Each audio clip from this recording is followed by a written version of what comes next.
Seigneur soit avec vous. Et avec votre esprit.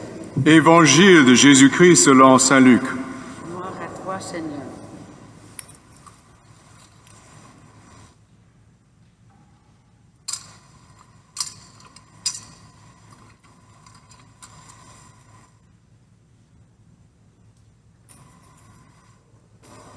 Alors, on m'a demandé de chanter l'Évangile. Étant donné que l'Évangile est particulièrement long, je vais faire la première moitié de son récitation, et puis je vais le proclamer et ensuite je vais le chanter. En ces jours-là, parut un édit de l'empereur Auguste, ordonnant de recenser toute la terre. Ce premier recensement eut lieu lorsque Quirinius était gouverneur de Syrie. Et tous allaient se faire recenser, chacun dans sa village d'origine. Joseph, lui aussi, monta de Galilée, depuis la ville de Nazareth, vers la Judée, jusqu'à la ville de David, appelée Bethléem. Il était en effet de la maison et de la lignée de David. Il venait se faire recenser avec Marie, qui lui avait été accordée en mariage et qui était enceinte. Or, pendant qu'ils étaient là, le temps où elle devait enfanter fut accompli. Elle mit au monde son fils premier-né. Elle le maillota et le coucha dans une mangeoire, car il n'y avait pas de place pour eux dans la salle commune. Dans la même région, il y avait des bergers qui vivaient dehors et passaient la nuit dans les champs pour garder le troupeau. L'ange du Seigneur se présenta devant eux, et la gloire du Seigneur les enveloppa de sa lumière. Ils furent saisis d'une grande crainte. Alors l'ange leur dit, « Ne craignez pas, car voici que je vous annonce une bonne nouvelle, qui sera une grande joie pour tout le peuple. Aujourd'hui, dans la ville de David, vous est né un sauveur qui est le Christ, le Seigneur. Et voici le signe qui vous est donné. Vous trouverez un nouveau-né émailloté couché dans une mangeoire. » Et soudain, il y eut avec l'ange une troupe céleste innombrable, qui louait Dieu en disant, « Gloire à Dieu au plus haut des cieux, et paix sur la terre aux hommes qui l'aiment. » Acclamons la parole de Dieu.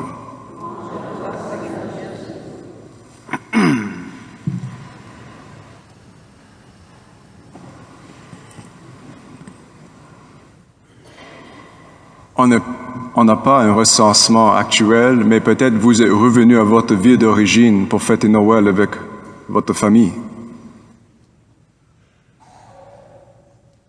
Vous savez que le peuple de Dieu attendait depuis des siècles la naissance du Messie. Ils avaient la parole dans leur sainte écriture, l'Ancien Testament. Ils avaient aussi la tradition transmise fidèlement par leurs prêtres et leurs prophètes. Et c'était vraiment dans la culture. Donc même les femmes se posaient les questions, est-ce qu'elle serait le mère du Messie? Mais la naissance de Jésus n'est pas juste pour ce peuple ancien. C'est vraiment pour le monde entier, de toute époque, de toute culture, langue, ethnie, peu importe.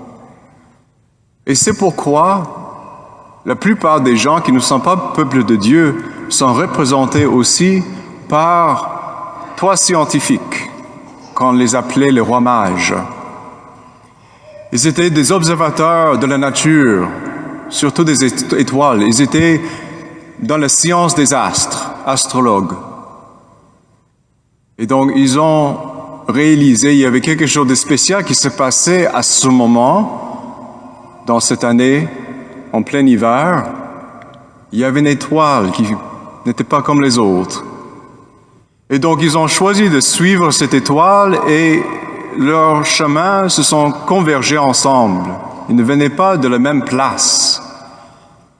Donc, juste en observant autour d'eux, ils ont réalisé qu'il y avait quelque chose en train de se passer.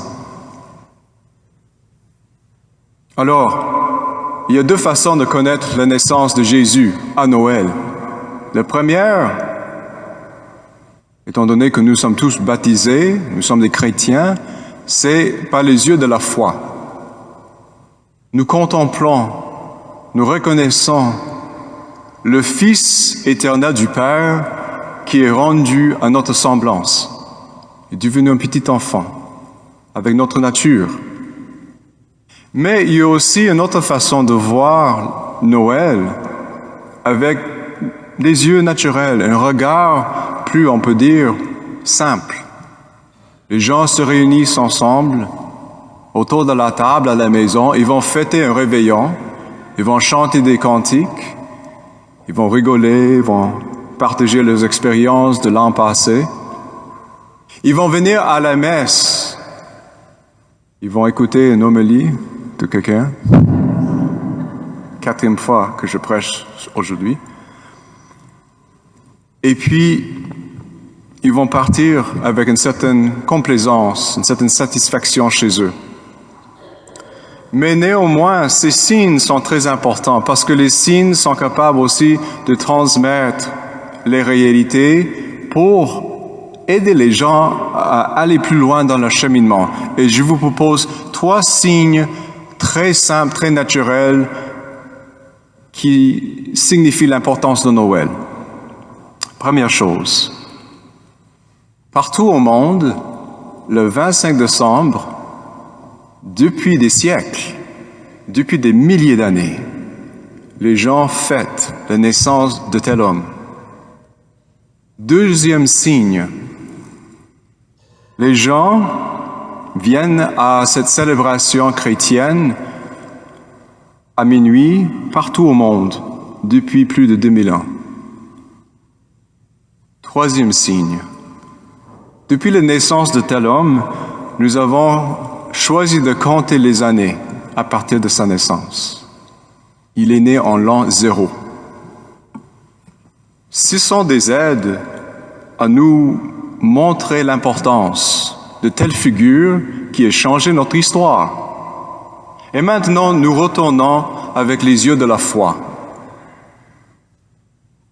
Dieu, dans sa toute-puissance, a voulu faire quelque chose de remarquable. Il a voulu se faire comme sa créature. Il voulait rejoindre quelque chose de fragile, de temporel et de limité à lui-même pour nous démontrer à quel point il nous aime. Il veut être toujours homme. Il veut être toujours humain afin que tous les hommes et les femmes de chaque époque, de toutes les cultures, de toute race, deviennent comme lui, un enfant de Dieu. Et c'est pourquoi son salut, cette œuvre est universelle. Et le mot universel en grec, c'est catholique. C'est catholique. C'est pour nous tous, peu importe notre condition. Mais c'est très important de ne pas arrêter avec les choses visibles. Il faut aller plus loin, plus profond dans les choses invisibles. C'est quoi l'amour? L'amour, c'est quelque chose de très réel, très concret, mais il faut dire c'est invisible. Mais on peut le rendre visible par nos actes, par nos gestes, par nos paroles, par la façon qu'on se regarde, qu'on traite l'autre personne. L'autre personne devant moi est mon cadeau de Noël, parce que telle personne est unique, privilégiée et a une destinée éternelle avec le bon Dieu. Telle personne est un enfant de Dieu dans lequel je vois le reflet de mon Créateur, de mon Sauveur.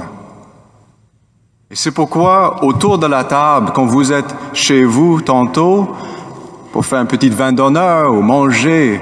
Regardez la personne dans les yeux et pensez que notre vie serait complètement différente et même manque quelque chose si telle personne n'était plus là.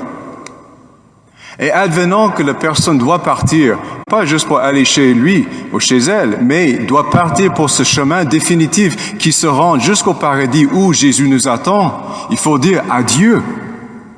À bientôt, au revoir. Prépare la place pour moi. Je vais aller me joindre vous plus tard quand c'est le bon moment.